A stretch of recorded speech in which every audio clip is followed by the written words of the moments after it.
Praise the lord. హల్లెలూయా. ఈ రోజు దేవుని వాగ్దానము సామెతల గ్రంథము 23వ అధ్యాయము 22వ వచనం. నిన్ను కనిన నీ తండ్రి ఉపదేశము అంగీకరించుము, నీ తల్లి ముదిమియందు ఆమెను నిర్లక్ష్యము చేయకుము. ఆమెన్. హల్లెలూయా. దావీదు కుమారుడైన సొలొమోను రాజు గారు దేవుని ఎరిగిన వారికి, దేవుని అంగీకరించి ఆయన వాక్యానుసారంగా చిత్తానుసారంగా నడుచుకునే వారికి జ్ఞానము కలుగుటకు రచించిన సామెతలు.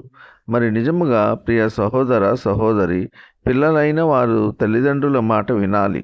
వారు ఏమి చెప్పుచున్నారో శ్రద్ధగా ఆలకించాలి, అంగీకరించాలి, హృదయములో భద్రపరుచుకోవాలి. ప్రియ సహోదర సహోదరి, ఎంతమంది పిల్లలు తల్లిదండ్రుల మాట వింటున్నారు? తల్లిదండ్రుల మాట వినేవారు చాలా తక్కువ మంది. తల్లిదండ్రుల మాట వినకుండా వారిని నిర్లక్ష్యం చేసేవారు ఎక్కువ శాతం. తల్లిదండ్రుల ఉపదేశమును నిర్లక్ష్యం చేసేవారు ఉన్నారు. వాక్యం తెలియజేస్తుంది, నిన్ను కనిన నీ తండ్రి ఉపదేశమును అంగీకరించుము అని తెలియజేస్తుంది. మరియు నీ తల్లి ముదిమియందు ఆమెను నిర్లక్ష్యం చేయవద్దు. పిల్లలైన వారు తల్లిదండ్రులను గౌరవించాలి, వారి మాటలు వినాలి. వృద్ధాప్యంలో నీ తల్లిని నిర్లక్ష్యం చేయవద్దు. ఆమెకు ఏమి అవసరమో వాటిని సమకూర్చాలి. ఇలా చేసినప్పుడు దేవుని దీవెనలు, ఆశీర్వాదములు పొందుకుంటాం. ఈ కొద్ది మాటలు దేవుడు దీవించునుగాక. ఆమేన్.